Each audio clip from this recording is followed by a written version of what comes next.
आदरणीय महामहिम राज्यपालजी, राज्याचे मुख्यमंत्री माननीय एकनाथराव शिंदे साहेब, उपमुख्यमंत्री माननीय देवेंद्र फडणवीस साहेब,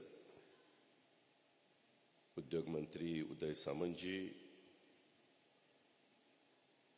तसंच आपल्या सगळ्यांच्या साक्षीनं आता एक फिल्म दाखवण्यात आली. कालच आपण राज्याचे प्रमुख एकनाथराव शिंदे साहेब आणि आम्ही सगळ्यांनी देवेंद्रजींनी जाऊन उद्योगरत्न पुरस्कार, पहिला उद्योगरत्न पुरस्कार ज्यांना दिला ते रतन टाटाजी, तसंच आज पुरस्कार ज्यांना देण्यात आला ते आदर पुनावालाजी उद्योग मित्र पुरस्कार, उद्योगिनी पुरस्कार गौरी किर्लोस्करजी, उत्कृष्ट मराठी उद्योजक पुरस्कार विजेते विलासराव शिंदेजी,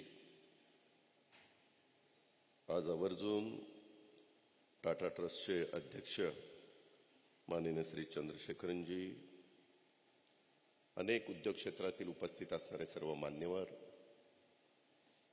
सर्व अधिकारी वर्ग, MIDCचे श्रीयुत उद्योग सचिव आमचे डॉक्टर हर्षदीप कांबळे, तसंच आमचे मुख्य कार्यकारी अधिकारी विपिन शर्माजी,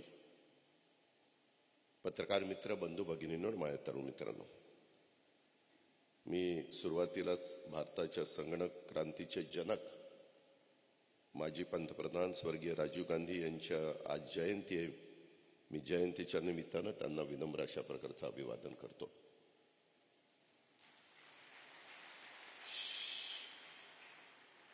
MIDCची स्थापना महाराष्ट्राचे शिल्पकार यशवंतराव चव्हाण साहेबांनी 1961ला केली आणि अनेक मुख्यमंत्री आजपर्यंत होऊन गेले, अनेक उद्योगमंत्री होऊन गेले, अनेक उपमुख्यमंत्री होऊन गेले, परंतु जवळपास 62 वर्ष कुणाच्या लक्षात आलं की नाही का राहिलं माहीत नाही, परंतु तुमच्या माझ्या महाराष्ट्राला उत्तम पद्धतीचं काम करणाऱ्या उद्योगपतींना देखील उद्योगरत्न, उद्योगमित्र, उद्योगिनी असे पुरस्कार आपण दिले पाहिजेत. अशा प्रकारचं खरं मागेच मनामध्ये यायला पाहिजे होतं. अर्थात मी पण त्याच्यामध्ये दोषी आहे, कारण अनेक वर्ष मी देखील मंत्रिमंडळामध्ये काम करणारा कार्यकर्ता आहे.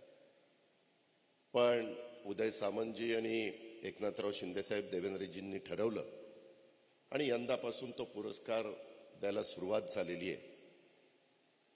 तब्येतीच्या कारणामुळं थोडंसं ज्यांना खऱ्या अर्थाने उद्योगरत्न पुरस्कार आपण दिलेला आहे. टाटा म्हणलं की भारतामध्ये सगळ्यांच्या डोळ्यासमोर येतो एक विश्वास. टाटा कंपनीचं कुठलंही प्रोडक्ट असलं तर ते उत्तमच असणार. अशा प्रकारे गेल्या अनेक पिढ्या भारत देश पाहत आलेला आहे आणि आज ज्यांना ज्यांना पुरस्कार मिळाले सगळ्यांच्या बद्दलच्या क्लिप आपण बघितल्या, सगळ्यांच्या बद्दलची माहिती आपण घेतलेली आहे. मी त्याच्यामध्ये जास्त वेळ घालवणार नाही, पण एक जर बघितलं तर अनेकदा काही ठिकाणी काम करत असताना पिढ्यानपिढ्या ते घडतं अशातला भाग नाही, परंतु टाटा ग्रुपच्या बाबतीमध्ये घडलं आणि अतिशय उत्तम पद्धतीनं हे सगळं काम केलेलं आपण सगळेजणांनी पाहिलेलं आहे. आणि त्या रतन टाटांच्या बद्दल आजच्या ह्या सोहळ्याच्या निमित्तानं त्यांना जो उद्योगरत्न पुरस्कार आम्ही कालच त्यांच्या कुलाब्याच्या मुंबईतल्या घरी जाऊन त्यांना प्रदान केलेला आहे आणि टाटा उद्योग समूहाने आदरणीय रतन टाटा साहेबांच्या उद्योगरत्न पुरस्कारानं सन्मान झाल्याबद्दल आपल्या सर्वांच्या साक्षीनं मी त्यांचं अभिनंदन करीलच. परंतु पहिला राज्याच्या इतिहासामध्ये, उद्योग विभागाच्या एकंदरीत इतिहासामध्ये कायमच ते स्मरणात राहील की पहिला उद्योगरत्न पुरस्कार खऱ्या अर्थाने जे उद्योगातलं रत्न आहे त्याच रतन टाटा साहेबांना मिळाला. ही कायमची इतिहासामध्ये नोंद राहणार आहे. त्याचा मनस्वी आनंद हा माझ्यासारख्याला आहे. अनेकदा देशभक्ती असेल, व्यावसायिक नैतिक मूल्य जपणारा उद्योग समूह म्हणून टाटा उद्योगाची ओळख त्यांनी अधिक ठळक केलेली आहे. औद्योगिक विकास आणि मानव कल्याण या दोन्ही गोष्टी हातात हात घालून पुढे नेल्या पाहिजेत. हा विचार पुढे नेण्याचं काम टाटा उद्योग समूहाच्या माध्यमातून होतं. उद्योग व्यवसाय प्रामाणिकपणे करूनही यशस्वी होता येतं याचा वस्तुपाठ हा रतन टाटा साहेबांनी घालून दिलाय. जगवार असेल, लँड रोव्हर असेल, कोरस ग्रुप असेल, त्याच्यामध्ये स्टील कंपनी असेल, यासारख्या बड्या कंपन्या देखील परकीय कंपन्या खरेदी करून टाटा उद्योग समूहाचे अधिराज्य निर्माण केले. मिठापासून वाहन निर्मितीपर्यंत, विमान सेवेपासून बांधकाम व्यवसायापर्यंत प्रत्येक क्षेत्रामध्ये त्यांनी मापदंड बनवलेले आहेत. हे सगळेजण आपण अनुभवतो. आणि कालच मुख्यमंत्री मला म्हणत होते की एवढा सगळा व्याप सांभाळत असताना त्यांचा टाटा ट्रस्ट कुठल्याही प्रकारचं देशात काही संकट आलं, राज्यात काही संकट आलं, एक सामाजिकतेच्या भावनेतनं मदत करणारा जर कुठला ग्रुप सगळ्यात नंबर 1 ला असेल तर तो टाटा ग्रुप आहे. हे देखील आपण सगळ्यांनी मान्य केलं पाहिजे. सर्वात दानशूर उद्योगपती म्हणून लौकिक प्रस्थापित त्यांनी केलेला आहे. टाटा ट्रस्ट ही सेवाभावी संस्था गरजूंच्यासाठी पहिली हक्काची आधार ठरली आहे. टाटा आणि ट्रस्ट हे सुद्धा समानार्थी शब्द बनले आहेत आणि त्यामुळेच राज्याच्या पहिल्या उद्योगरत्न पुरस्कारासाठी रतन टाटा साहेबांची झालेली निवड सर्वार्थाने सार्थ आहे. मी त्याबद्दल मनापासून त्यांचं अभिनंदन करतो, त्यांचं कौतुक करतो. आदर पुनावाला हा नवीन जनरेशन मधला पुढे आलेला एक सहकारी आहे. तसं बघितलं तर त्यांच्या घरामध्ये देखील अनेक वर्ष त्यामध्ये काम करणारी आदर हे 3री पिढी आहे.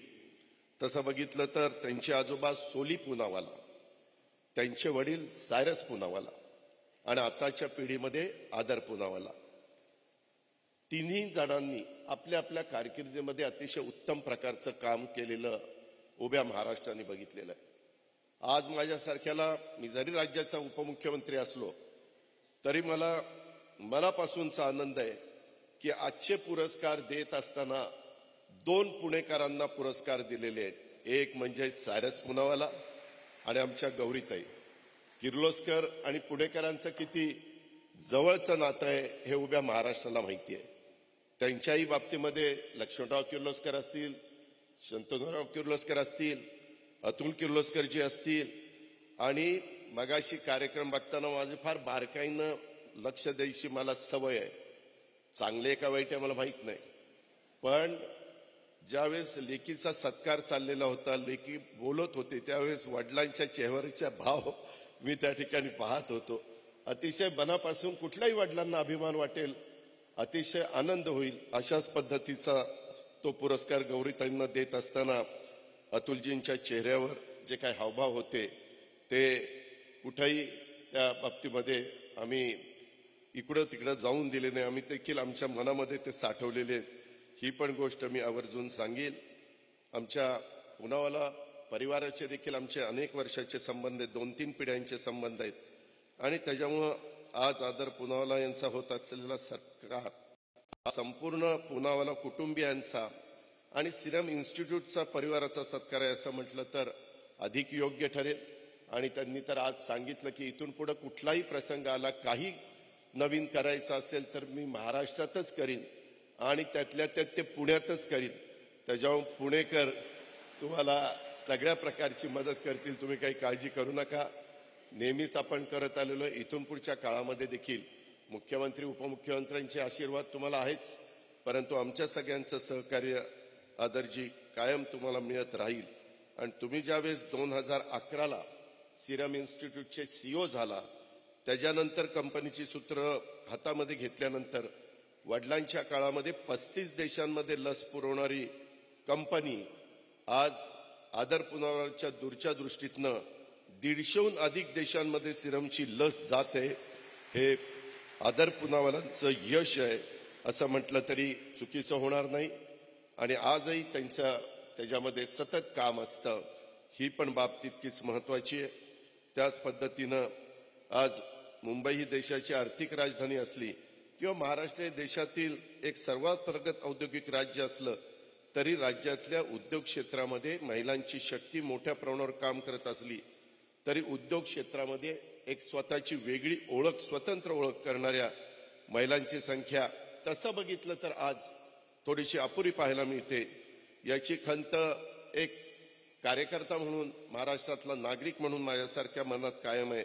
आणि अशा परिस्थितीमध्ये आमच्या किर्लोस्कर ऑइल इंजिनच्या CEO गौरीताई किर्लोस्कर यांचं नाव पुढे यावं, त्यांच्यासारख्या व्यक्तिमत्वाची निवड उद्योगिनी पुरस्कारासाठी व्हावी, ही देखील खरोखरीच मनाला अतिशय आनंद देणारी अशा प्रकारची बाब आहे. त्याबद्दल मी गौरीताईंचं मनापासून अभिनंदन करतो. महाराष्ट्राच्या, देशाच्या उद्योग क्षेत्रामध्ये किर्लोस्कर हे अस्सल मराठी मूळ नाव मागच्या शतकापासून महाराष्ट्राचा आणि मराठी माणसाचा गौरव वाढवण्याचं काम ते कुटुंब, तो परिवार करत आलेला आहे. किर्लोस्करांच्या पंपांनी शेतकऱ्यांचं शिवार ओली केली. किर्लोस्करांच्या जनरेटरनी लोकांच्या घरांना, उद्योगांना, व्यवसायांना ऊर्जा देण्याचं काम केलं. आणि किर्लोस्कर उद्योग समूहाचा तोच वारसा आज गौरीताई उद्योगिनी एक यशस्वीपणे पुढे नेत आहेत. हे अनुभवणं आम्हा सर्वांच्यासाठी आणि महाराष्ट्राच्या तरुणींच्यासाठी प्रेरणा देणार आहे. गौरीताईंच्या बद्दल सांगायचं म्हटलं तर त्यांनी किर्लोस्कर उद्योग समूहाचा वारसा सांभाळलाच, त्याचबरोबरीनं किर्लोस्कर ऑइल इंजिन असेल, गज्जर मशिनरीज असेल किंवा पंप उत्पादक असेल, अर्का फिनकॉर्प असेल, पुण्यातील रिअल इस्टेट क्षेत्रामध्ये प्रवेश करून किर्लोस्कर उद्योग समूहाचं कार्यक्षेत्र विस्तारण्याची महत्वाची भूमिका केलेली आहे. माझ्यामध्ये एक वाचनामध्ये बातमी आलेली होती, वाचनात आलेलं होतं की किर्लोस्कर ऑइल इंजिन लिमिटेडचा यंदाचा मार्च ते जून 2023 या 3 महिन्यामधला निव्वळ नफा 53% वाढलेला आहे. आणि कंपनीची उलाढाल आता 1000 कोटीवरून 1,500 कोटीपर्यंत त्या ठिकाणी गेलेली आहे. सांगायचा मुद्दा माझा असा आहे की एखादी स्त्री उद्योग समूहाचं नेतृत्व करते तेव्हा ती अगदी कुटुंब चालवण्याप्रमाणे काटेकोरपणे व्यवहार करते. अशा वेळेस यश लवकर मिळण्याची शक्यता वाटते. मी गौरीताई किर्लोस्कर यांचं उद्योगिनी पुरस्काराबद्दल खूप खूप मनापासून अभिनंदन करतो. त्यांना पुढच्या वाटचालीच्या करता हार्दिक शुभेच्छा देखील देतो. उत्कृष्ट मराठी उद्योजक पुरस्कार विजेते आमचे शेतकरी कुटुंबामध्ये जन्माला आलेले, खऱ्या अर्थाने शेतकरी असणारे विलासराव शिंदे. त्यामध्ये तसं बघितलं तर उत्कृष्ट मराठी उद्योजक पुरस्कार हा एक वेगळा पुरस्कार आहे. आमचे तरुण सहकारी विलासरावांना तो देऊन गौरवण्यात आलेला आहे. सह्याद्री फार्मची आपण फिल्म बघितली. सर्वाधिक द्राक्ष निर्यात करण्याची ओळख त्यांनी निर्माण केलेली आहे. फळं, फलोत्पादन, भाजीपाला पुरवठ्याची मूल्य साखळी तयार करून शेतकऱ्यांच्या शेतातून ग्राहकांच्या जेवणाच्या ताटापर्यंत माल पोहोचवणारी सीड टू प्लेट ही संकल्पना त्यांनी प्रत्यक्षात आणलेली आहे. आणि ही संकल्पना आणत असताना मला आठवतंय, नाशिकमध्ये इतके शेतकरी मला भेटायचे किंवा आम्हाला सरकारमधल्या सहकाऱ्यांना भेटायचे की आम्ही द्राक्ष एक्सपोर्ट केली परंतु आमची फसवणूक झाली. अनेकदा अशा प्रकारच्या घटना चालायच्या. परंतु उत्कृष्ट मराठी उद्योजक म्हणून विलासराव शिंदे यांचं संपूर्ण काम आपण सगळ्यांनी पाहिल्यानंतर आजच्या तरुणांना त्यांच्याकडनं खूप काही शिकता येणारे, प्रेरणा घेता येणारे आणि त्याच्यामुळे उत्कृष्ट मराठी उद्योजक पुरस्कारासाठी त्यांची झालेली निवड ही माझ्या ग्रामीण मराठी तरुणांचा आत्मविश्वास वाढवणारी आहे. ते देखील आपण सगळ्यांनी लक्षामध्ये घेतलं पाहिजे. आपल्या अभ्यासपूर्ण कामातून शेती तज्ज्ञ, कृषी माल बाजारपेठ तज्ज्ञ, व्यवस्थापन तज्ज्ञ म्हणून ओळख त्यांनी निर्माण केलेली आहे. आणि सह्याद्री फार्म्स या कंपनीचे संचालक म्हणून त्यांनी सर्वाधिक द्राक्ष निर्यात केलेली सह्याद्री फार्मला टोमॅटो प्रक्रिया करणारी कंपनी म्हणून त्यांनी नावारूपास आणण्याचं काम केलेलं आहे. ह्या वेगवेगळ्या शेतीमालावर प्रक्रिया करून 42 देशांच्या मध्ये निर्यात करण्याचं काम ह्या त्यांचा सह्याद्री फार्म्स करतो.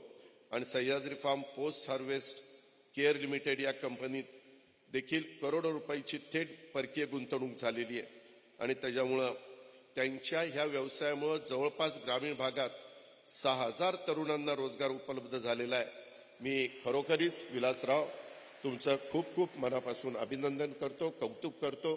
कारण खऱ्या अर्थाने नवीन तरुणांनी देखील आदर्श कोणाचा घ्यावा तर आज ह्या 4 महत्वाच्या ज्या व्यक्तींना आपण पुरस्कार दिलेला आहे त्या चौघांचा आदर्श डोळ्यासमोर ठेवल्यानंतर कुणीच कधी मागं पाहणार नाही, सातत्याने तो पुढंच वाटचाल करेल अशा पद्धतीची खात्री मी आपल्या सगळ्यांच्या साक्षीनं व्यक्त करतो. महाराष्ट्राचा औद्योगिक वारसा आपल्याला सगळ्यांना माहिती आहे. मी अधिक बोलून आपला वेळ घेत नाही, कारण स्वतः देवेंद्रजींचं भाषण आहे, नंतर CM साहेबांचं भाषण आहे आणि राज्यपाल महोदयांचं पण मार्गदर्शन आहे. परंतु आजचा हा कार्यक्रम संपल्यानंतर देवेंद्रजी जपानला जाणार आहेत. साधारण त्यांचं 7:30ला विमान आहे. मी मगाशीच त्यांना विश यू हॅपी जर्नी शुभेच्छा दिलेल्या आहेत आणि सांगितलंय जपानकडे खूप काही आहे, जरा बरंच काही आपल्या महाराष्ट्रामध्ये घेऊन या, जेणेकरून आपल्या महाराष्ट्रातल्या तरुण तरुणींना रोजगार मिळेल, चांगल्या प्रकारची गुंतवणूक होईल आणि नेहमीच महाराष्ट्रातल्या राज्यकर्त्यांनी सर्व क्षेत्रामध्ये पहिल्या क्रमांकाचं राज्य म्हणून महाराष्ट्राची जी ओळख आहे ती ओळख पुढं नेटाने नेण्याचं काम एकनाथराव शिंदेंच्या नेतृत्वाखाली होत आहे. त्याच्यामध्ये आम्ही सगळेजण त्याला हातभार लावण्याचं काम करताय. तुम्ही त्याच्यामध्ये कष्ट घेताय, तुम्ही त्याच्यामध्ये चांगले चांगले उद्योग तयार करताय. तुमच्या ह्या वेगवेगळ्या येणाऱ्या अडचणी दूर करण्याच्या करता उदय सामंत आणि आम्ही सगळेजण तुमच्या पाठीशी आहोत हा शब्द तुम्हाला देतो आणि ह्या ठिकाणी थांबतो. जय हिंद, जय महाराष्ट्र. लोकशाही मराठी ऐका, पहा, जागरूक रहा.